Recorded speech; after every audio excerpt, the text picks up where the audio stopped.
இன்றைக்கி Monday morning காலையில் 6 மணிக்கு தான் எழுந்திரிச்சிருந்தேன். அம்மாவுமே அப்போ தான் எழுந்திரிச்சிருந்தாங்க. இன்றைக்கி கொஞ்சம் லேட் ஆகிடுச்சு நேற்று நைட்டு படுக்கிறதுக்கு. அதனால இன்றைக்கி காலையில் கொஞ்சம் லேட்டாக தான் எல்லாருமே எழுந்திரிச்சிருந்தோம். எழுந்திரிச்சு அம்மா தான் சமையல் பண்ணாங்க, கோலம் போட்டாங்க, எல்லாமே பார்த்துக்கிட்டாங்க.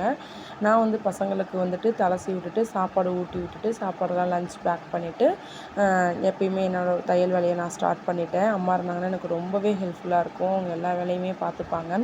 தம்பி வந்து ஊர்லேருந்து வந்திருக்காங்க அப்படிங்கிறதுனால அம்மா வந்து வந்திருந்தாங்க. வீடு ஷிஃப்ட் பண்ணுறதுக்குமே அம்மா தான் ஃபுல் ஹெல்ப்புமே ஃபுல் சப்போர்ட்டாகவுமே நமக்கு இருந்தாங்க. இன்றைக்கி என்ன லஞ்ச் பசங்களுக்கு கொடுத்தேன் அப்படின்னு பார்த்தீங்க அப்படின்னா, தக்காளி பஜ்ஜி வச்சுருந்தாங்க.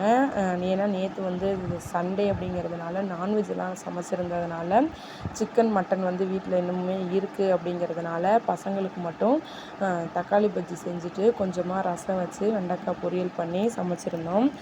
இதுதான் இன்றைக்கி எங்கள் வீட்டில் பிரேக்ஃபாஸ்ட்டும் லஞ்சும். வீட்டில் இருக்கிறவங்க நான்வெஜ் சாப்பிட்றவங்க நான்வெஜ் சாப்பிட்டுக்கிட்டாங்க. பசங்க வந்து வீட்டில் நான்வெஜ் சாப்பிட்டுட்டு ஸ்கூலுக்கு வந்துட்டு இன்றைக்கி தக்காளி பஜ்ஜியும் வெண்டைக்காய் பொரியல் ரசம் இதுதான் வந்து நான் கொடுத்து விட்டுருந்தேன். ஸ்நாக்ஸ்க்கு வந்து பார்த்திங்க அப்படின்னா ரசம் தான் வச்சுருந்தேன்.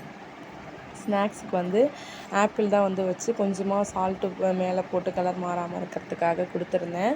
தம்பிக்கு வந்து சாப்பாடு, ரசம், வெண்டைக்காய் பொரியல் கொடுத்துருந்தேன். ஏன் அப்படின்னா தம்பி வந்து காலையில் வீட்டில் நான்வெஜ் சாப்பிட்டுக்கிட்டான்.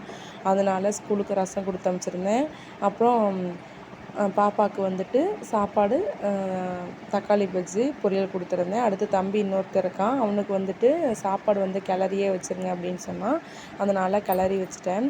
இதுதான் இன்றைக்கி எங்கள் வீட்டில் லஞ்சும் பிரேக்ஃபாஸ்ட்டும். நீங்கள் என்ன உங்கள் குழந்தைங்களுக்கு கொடுத்தீங்க அப்படின்னு சொல்லிட்டு கமெண்ட் பண்ணுங்கள்.